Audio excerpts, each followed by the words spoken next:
Good day, radio listeners. Welcome to this edition of the Pure Sex Radio broadcast. My name is Jonathan, and we've got a special guest on the line with us. We've got Josh Glaser, and so Josh, welcome to the program. Thanks for having me. Excited to be here. And in a minute, I'm going to let you give a little bit more of kind of your story and who you are and what you do and all of that. But I was really pleased that we were able to connect at the Sexual Integrity Leadership Summit earlier this year in Atlanta. And I'd also love at some point, maybe even during our conversation, to get just kind of your feedback on that time together and being able to be part of that event. Yeah. But we love to bring people on the program, Josh, that just kind of have a similar heartbeat in terms of what we think about ministry, how we want to approach it, really coming from a grace-based paradigm. And I just felt like when you and I were able to connect at the SILS conference, I just felt kind of a kindred spirit. Like, hey, you know what? We've been not only personally kind of in the same on the same journey, but then even professionally, we've kind of had similar, kind of some similar environments in which we've been working. And so I was so glad to meet you. And I'm excited to be able to introduce you to our audience so they can learn a little bit more about you, but also what you've been doing in this space of recovery ministry. So why don't you just take a few minutes to tell us a little bit about yourself, kind of what your background has been, how you got into this kind of ministry, and a little bit more about what you guys are doing. Sure. Yeah. Well, I came to this ministry like a lot of people do for myself first. I had graduated from college, and I loved Jesus. I wanted to serve him. I was actually set up to be a missionary overseas, and I was literally like on track to head over to East Asia. And one morning I was in church, and I felt like the Lord said, "I don't want you there next year."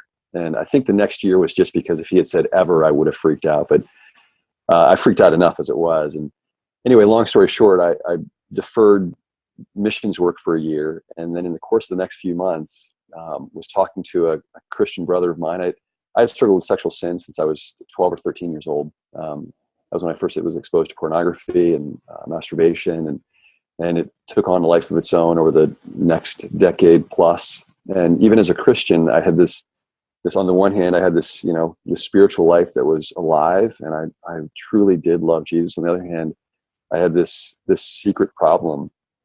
And in college, I had run across this passage in James 5:16, where James says, "Confess your sins to one another," and tried to wriggle my way out of that, find some translation that didn't really mean confess your sins to one another. Maybe confess your sins inside. Yeah, but right. So I'd begun talking to Christian brothers about what I was struggling with, and found just great relief in not being alone with it. But I wasn't really getting better, and so after deferring the missions work for a year, in the next few months, I discovered this ministry called Regeneration. One of those same Christian brothers said, "You should check this place out." So I called him up and kind of reluctantly showed up at a meeting, and just fell in love with what was happening here. It was a ministry that was, as you said, so full of grace, and I was just really overwhelmed with how much of the love that I knew Jesus had for me in general, he still had for me in the area of sexuality, and wanted to walk with me out of that. So this place was a lifeline for me. And then a few years after that, they were hiring, and I started working with them, and I've been there ever since. That was in 1999 is when I came on staff here. So I've been 20 years Wow. on the team, and I lead the ministry. So really grateful for it. That's great. And I'd love for us to kind of dive into just what the process looks like. I mean, first of all, for, kind of how the process of recovery, maybe how you came into it, and then how you came to understand it. Because I don't know if you see this a lot in your ministry. We see it a ton in our ministry, where guys will come into an environment for recovery, and they got a lot of preconceived notions about what that process is supposed to look like. And then when they discover what the process is actually like, at least what I believe the process is meant to be, it's usually a very different picture. Yeah. And I you had sent me some notes earlier before we actually got on the air, and I really love kind of how you reframe what the recovery goal is really all about. And so I'd love for you to talk about that first from kind of your own personal perspective of what were your expectations coming into recovery, and then how did they transform, and then talk a little bit about what you now see as the true goal of recovery, maybe versus what you had thought of before. Yeah, sure. So I literally remember my first night sitting down in this room, and so I expected two things. One, I expected that I would walk into this room and there would be guys in trench coats, very seedy characters around the room, but they were guys like me. They looked like guys that went to my church, and we, some were married, some were single, some were older, some were younger, lots of different ethnicities. Not all exactly the same sexual struggles, but so much more in common than what was different. And so that was the first expectation. But I remember that first night telling the guy that led the group, I said, "Hey, look, I've got work to do for the Lord. So tell me what I need to do. I'll get in and out of here, and then I'll get on with my life." And the way that I'd frame it up today is what I thought was, here's my relationship with Jesus. It's just, it's a good thing, but I've got this one small area of my life that's not working. And so let's get that cleaned up and everything else will be fine. And what I started to find out through the process of recovery was that this one little thing actually had roots that went into my whole life. And it wasn't just one sidecar issue. It was connected to how I saw myself, how I saw God, despite what my theology would tell me about God. I something in my head was not connected with my heart and my view of him, how I saw other people, how I saw men, how I saw women. So that all, just like everything started getting uprooted, and I started realizing that so much of my life was connected to this one area of struggle. And in order for the Lord to get at those things, I needed to let him uproot so much more of what was there. Yeah. And I would echo that. I think one of the things that I came into my own recovery with, and that I see so many other men come into their recovery with, is what I kind of call a fix-it mentality. Yeah. Like, what I'm coming in is because I realize that I've got this problem, and I see it as a problem that needs to be fixed, right? So if I can just kind of get in and get my tune up, do whatever you got to do, change the carburetor, whatever. It's like, get me tuned up, then I can really kind of get back to what I was intending to do with my life. And what I'm hearing you say is, and as anybody who eventually gets into what I call true recovery, they realize, oh, we're talking about more than just a problem to be fixed. We're talking about a paradigm to be shifted. Yeah. Like, there has to be a completely different foundational understanding that I have to have of what this quote unquote problem is really all about in my life. And so how would you maybe unpack that in how it maybe happened in your own life, and then also what you guys do in ministry to help people get beyond that kind of just fix it mentality, or that idea that I just have this one little area that needs work and then everything else will be fine? Yeah. I think at the end of the day, the problem is a love problem. And it starts with an inability to receive love from God and from other people. And so if there's something in my life that's blocking my capacity to receive God's love and other people's love, then, and I'm designed as a human being for love, then I'm going to go somewhere else. I'm going to go looking somewhere that I can experience the closest thing to love that I can find. And for me, and for so many other people I know, that's sex. It's some form of sexual acting out. Sex by God's design is an expression of love. I mean, that Jesus' words on the cross when he said, Jesus' words in the Last Supper when he said, "This is my body given for you." Those are the words that are manifested in the marriage bed when a husband and a wife are together, giving themselves fully to each other. It's as if they are saying to each other, "This is my body. This is my whole life given for you." And in that marital embrace, what's meant to take place is that it's meant to be a sacrificial giving of oneself to the other, and then the other is meant to receive that gift. And so but without that ability to both give and receive love, that's where it goes sideways. And so it starts with beginning to receive love. And so that was one of the paradigm shifts for me, was when in this accountability group, and I don't even like to use that phrase anymore, accountability group, because I think there's so much of our misunderstanding about what this is comes in there.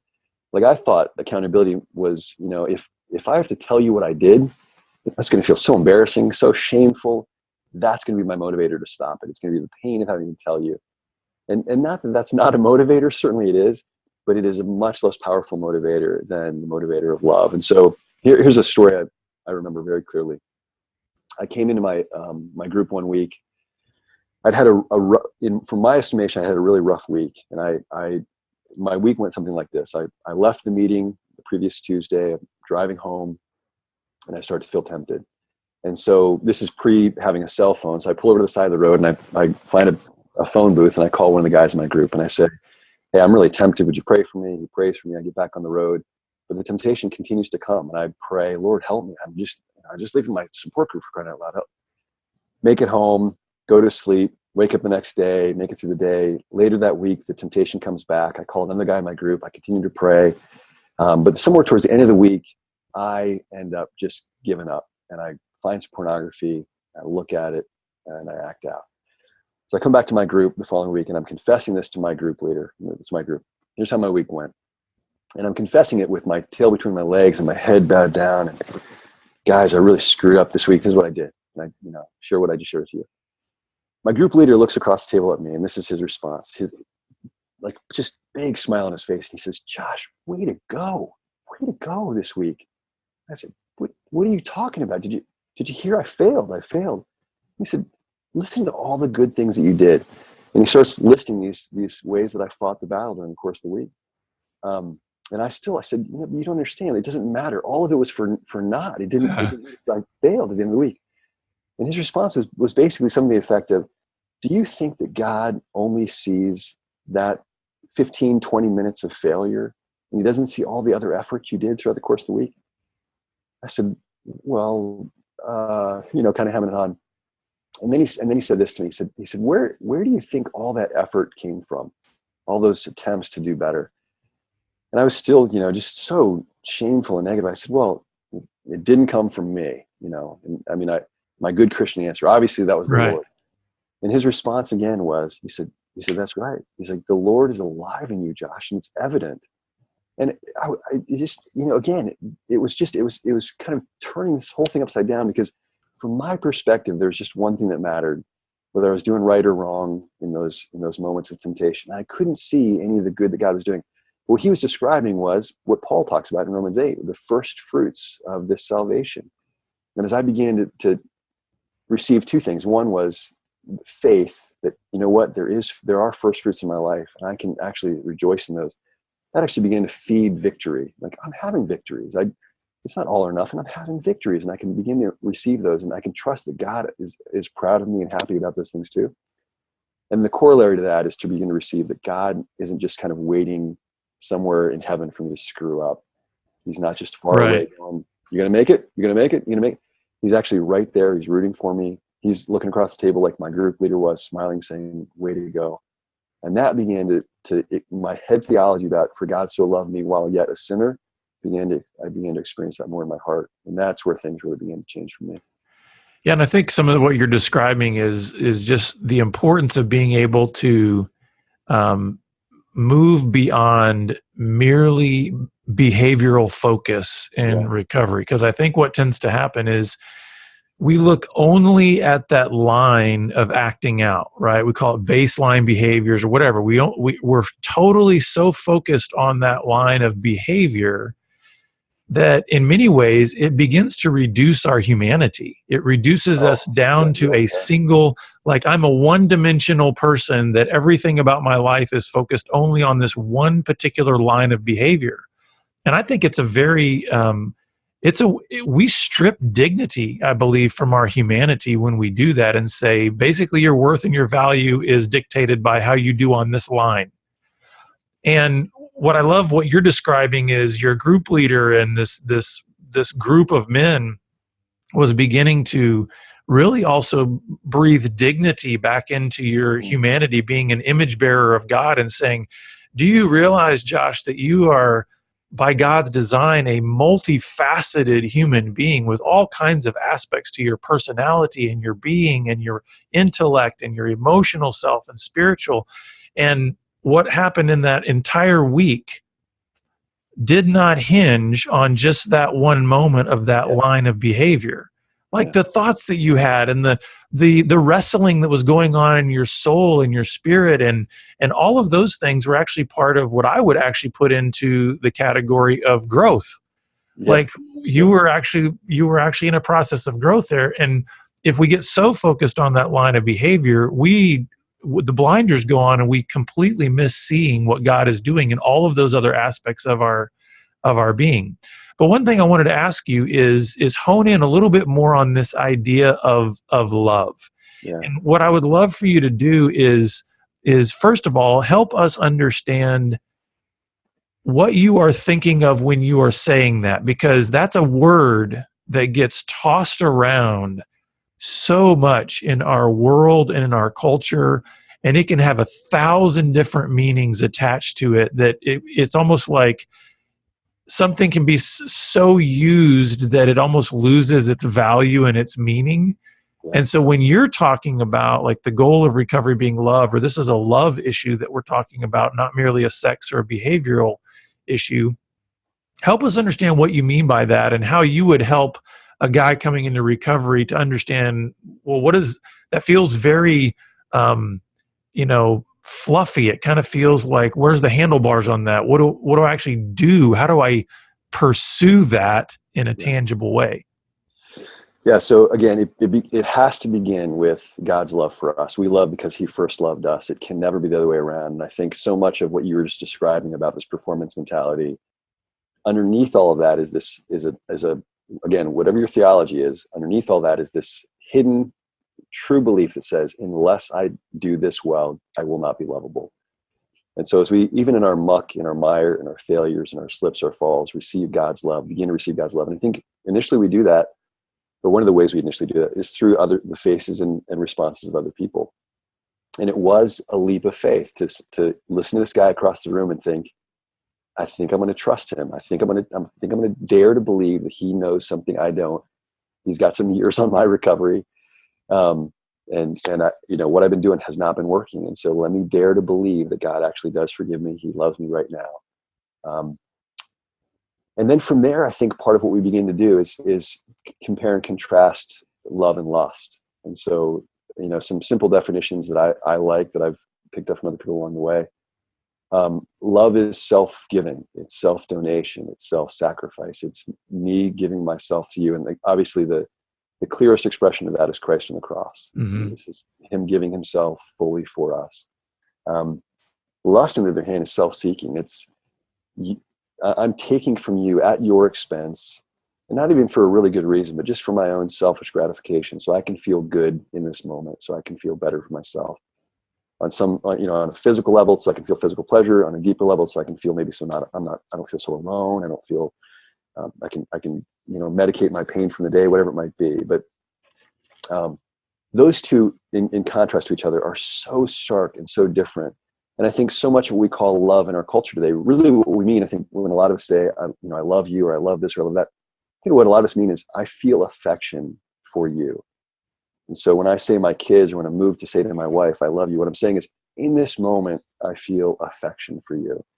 But that is not the clearest expression of love. That's a feeling. And not that there's not, I think Pope John Paul II called that kind of thing as the raw material of love, but it's an immature love. And I got 5 kids, and with each one of them, there are moments where their will is crossing our will, and you have to go to your room, you have to obey. And there are times where, for most of them, they'll yell out as little kids, like, "I hate you." Mm-hmm. So that's hard to hear, but really what they're living at this kind of this very surfacey level about love. I love you when I feel affection for you, and I don't love you when I don't. And but we don't want to be stuck there, and God doesn't want us stuck there. He wants us to grow in love. And so our model is always Christ. We want to learn to love like he does. We want to learn to see as he sees. Lust just sees, and as long as you're attractive, as long as you make me feel good, then I'm for you. But if you don't, I'm going to click away from this image. I'm going to turn away from you. I'm going to turn to somebody else. And that's not training in love. It's just the opposite. So let's start there. Yeah, and I love how that begins to create a whole different kind of frame for what we're actually aiming for in recovery, because that's a completely different picture than simply a behavior modification that says Right. just don't cross this line. Because if you think about it, a lot of the behavior modification stuff can actually, probably unintentionally, but still feed my self-seeking, Oh yeah. feed my, it keeps all the focus on me, because it's like, hey, it's about me and me not doing this behavior, and me, and basically using all of you to keep me from doing this behavior. When Right. you flip that around and you say, no, no, what this group environment is all about is love, then you start having people that are sacrificing self for one another. Yes. And one of the things I love to do when guys come into a new group environment is, from the very start, help them to realize that they are immediately bringing value to the group by their presence. In Mm. other words, start to get them outside of thinking that they stepped into a group where they're kind of going to become a leech, where it's like, now I just need to suck off of you guys and get what I need for my recovery. Instead, it's like, no, no, we want you to see that your presence here was a divine appointment, that we need you. Mm. We actually need your presence here because of what you're going to be able to offer to us. And then obviously we have things that we can offer to you. That's And we kind beautiful. of put it in this framework of heal, grow, serve. And Mm. like that serve piece is kind of what you're talking about. What's the ultimate aim, where we're saying, is it really just about me not acting out ever again in my life? For one thing, if that's your goal, then you're going to be sorely disappointed uh, along the way, because you're probably going to still be wearing all of your shame. Because I remember, just to give a little side story here, I went 107 straight days in my recovery, when I first entered recovery, when I really entered recovery, without acting out. And I had this mindset of like, hey, true recovery is you don't act out. Well, then day 108 came, Mm. Mm. and it was like crash, burn. Yeah. And I remember going to my counselor, and same thing like you know, tail between my legs, head dragged, and had to tell him what was going on. And I remember him giving me the analogy of a baby learning to walk. And he says, there's never been a child on earth that has ever learned to walk without lots of stumblings along the way. But he reminded me, he said, was the goal for that child to never stumble, or was that goal of that child to learn how to walk? And it was like, oh. And now to put that in kind of the language that you're talking about, is the goal of recovery that you simply never act out, or is the goal of recovery that you learn how to love well? Yeah. And I think that's what you're saying. Yeah. Now, so let me just change genres here for a minute. I think as a parent, this is one of the ways that we just see that we've been fed this kind of stuff for years. So I think parents, so often when we're trying to teach our Christian kids how to live the way we want them to live, we kind of focus in on virginity. Stay a virgin, stay pure until you're married. But even that phrase, stay pure. I mean, first of all, you don't want to stay pure until you're married. You want to stay, because that already suggests then that sex is automatically impure. Right. And then secondly, if you say you want to stay pure until married, that means, so after you're married, it's okay if you're impure, because somehow God allows it. Just as distorted thinking about sex, marital sex specifically.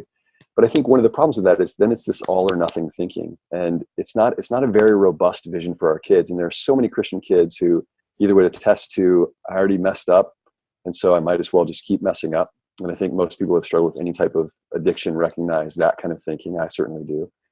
Or they do remain virgins until they're married, and then they get married and find out that married sex and marriage in general is a lot harder than they thought, and staying a virgin until they're married did not actually equip them for marriage, did not actually equip them for a healthy sex life.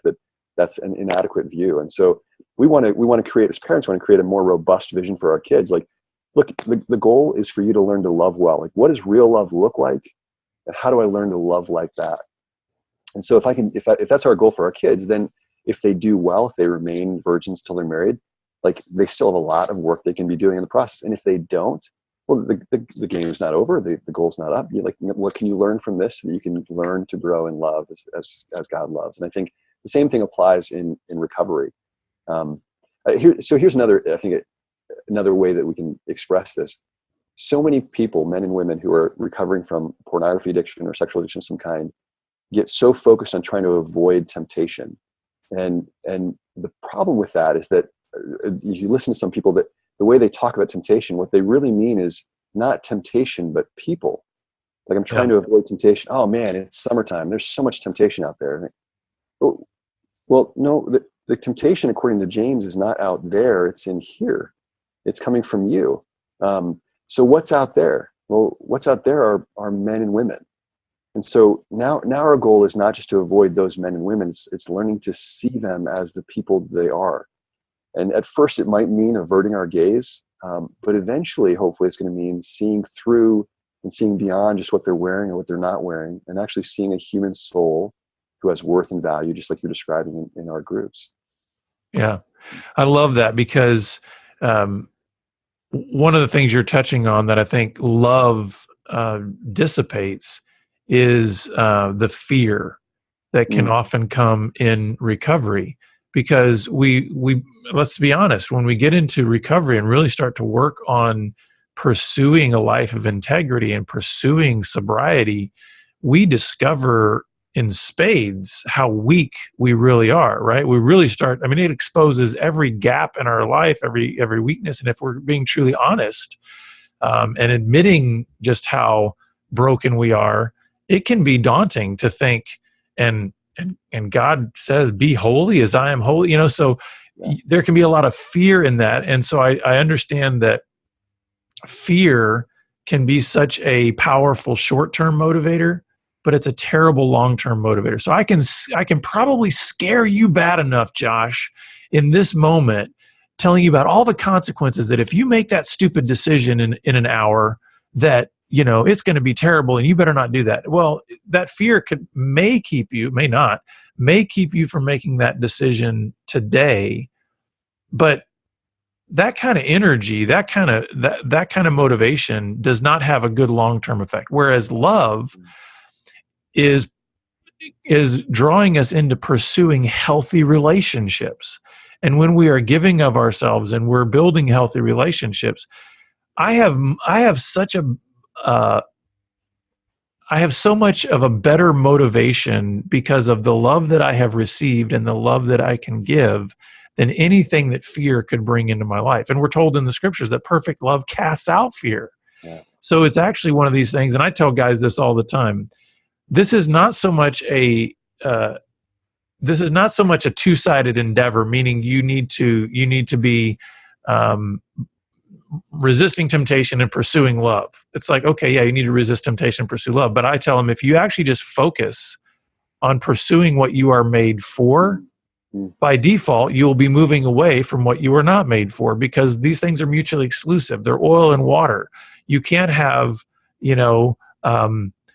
love and lust literally mixing with one another. They're mutually exclusive. So if I'm pursuing love, I'm automatically moving away from lust. Yeah. And so I think a lot of what you're talking about is wonderful, because it's starting to frame it up to where you can help people have a singular focus. And if they have that singular focus on, I'm made to be a great lover, and my co-host loves to say it this way, he says, you were made to be a great lover, not a great luster. And I love that. It's like, well, let's focus on that mission, and then by virtue of focusing on that, we'll be moving away from the other. But we've only got a couple minutes left here, Josh, and I'd love for you to just, anything that you would like to say to folks out there that are thinking, I want to make this shift. I want to try to be a better pursuer of love. What would be some things that you might encourage them to do as either next steps, or just how you might want to encourage them? And then certainly we'd love for them to know about how they can learn about some of your resources and get in touch with y'all's ministry. Yeah.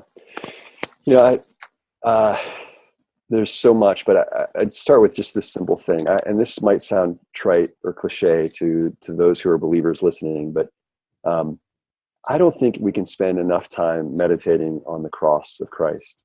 And I think not in some ambiguous, generic kind of way, but specifically as it relates to us. And so if I'm struggling with lust, to spend time at the cross with my lust. If I'm struggling with feeling weak, then with my weakness. If I'm struggling with having daily devotional or quiet times, then with that. So being exactly as I am, so Jesus stands at the door and knocks, and our tendency is to say, "Oh, just a second, let me," and we kind of straighten up the room. And I think the invitation of the gospel is, when Jesus stands at the door and knocks, as he is always doing for us, we open the door wherever he finds us, in whatever condition he finds us, and we say, "Come in."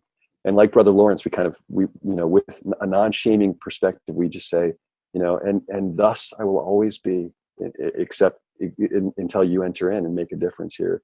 And we do so at the foot of the cross. I think that there is nourishment to our souls, and I think it's one of the reasons I love communion. It's one of the reasons I love Good Friday and I love Easter for those very reasons.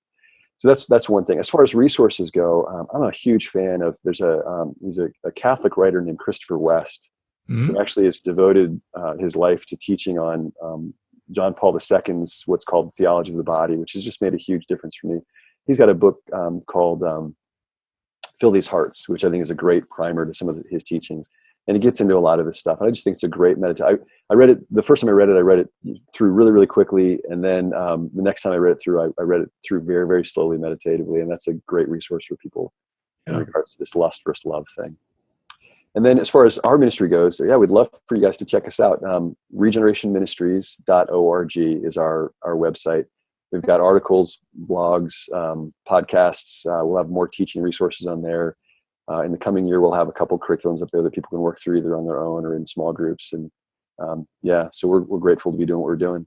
Well, that's awesome. And we'll make sure that all that is in our show notes as well, so that people can get access to those resources. But Josh, thanks so much for just your story, your life, your ministry, and what you guys are doing, and for being on the program today. Yeah, thank you, Jonathan. Really appreciate it. God bless you. Well, and listeners, we're always glad that you're with us, and we look forward to seeing you back here again next time on the Pure Sex Radio broadcast. Take care.